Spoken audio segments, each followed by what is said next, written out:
fire grant. It's a no-match grant. You can ask for up to $15,000.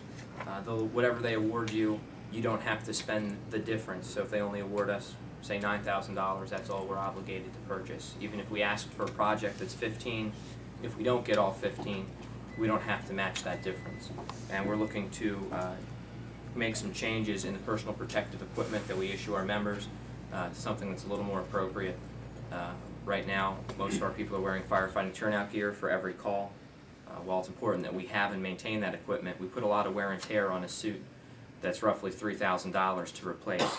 For most of the work that we do, rescue and hazmat, a suit that costs $500 plus a $50 pair of safety work boots will accomplish the task, and it's much easier to replace $500 worth of PPE every couple of years than $3,000 worth of PPE per person. So we'd like to apply for that last grant to try and get some of these extrication jumpsuits to allow us to be a little more efficient and wiser with our funds going forward. And then the last page, there are some additional grants that are coming up.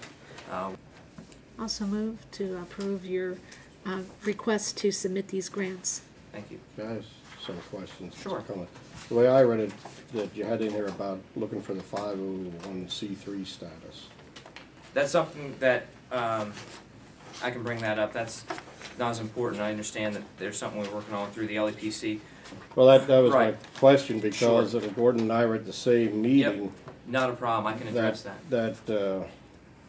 You know, I'm not sure if it was in March or June that you first brought it up about you know, looking for that status, and then it was brought up again in the September meeting, Right. and supposed to get in touch with the solicitor, and I have not heard back how that panned out. The goal is, there are several grants. For example, Shawn works for Bear Corporation.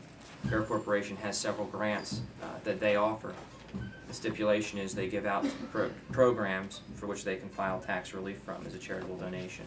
We currently don't fall into that category. There's a lot of businesses that offer those, and something we're looking into, are we able to pursue as a team receiving that status. There's another status, 501c4, which is what fire departments fall under, to allow people, if they donate, let's say, you know, company XYZ would like to donate $10,000 to the Hazmat Team, they'll be able to apply that as a charitable donation on their taxes. Currently, any money they donate to us is merely a donation, and they don't get any of the benefit that they do if they donate to a fire department or a different type of charity.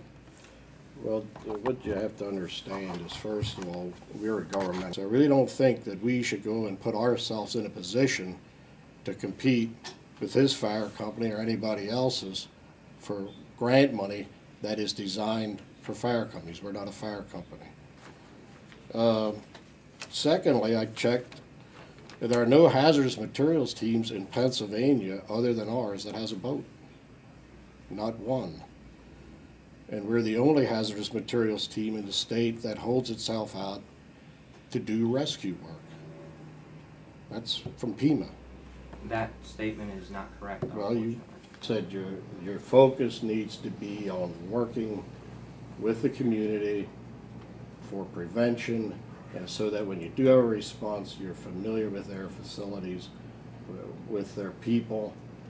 That's where it needs to be, not on buying more stuff. But we currently do that, sir. We meet with facilities annually. We train with facilities annually. You do some, but I think you need to reach out beyond what you've been doing. Okay. These grants that you're going after, do you have to be a 501c3 to get them? These grants we do not, and that's why we had a larger program we're going to present about grant opportunities in general, and in the sake of time we decided today, we talked about out there, to just focus on the 3 grants we wish to apply for today. I think you're better off bringing in the big picture, and before you come in, working with your liaison commissioner, Commissioner Stohler, that you're both on the same page. It's quite obvious that you aren't on the same page Right. today. Well, we had sent him a copy of that, and he did not get it. And Well, I got it last week when you gave them in here, but that's all. You've never made contact. But you did, sir, in the beginning of this meeting, state that you did find the other copy that we had sent up. Yeah, the same day after the meeting. Right, but that was sent up several days previous. What I told you was I found it after the meeting was over here. You understand? Yeah, but he's saying he sent it up to you. I understand what he said. Okay. But what I told him last week, what I'm telling you now, is I didn't have it prior to the meeting. I understand. It may have been laying there, but I didn't see it. Oh, okay. So is there a second to the motion? Okay, the motion dies for lack of a second.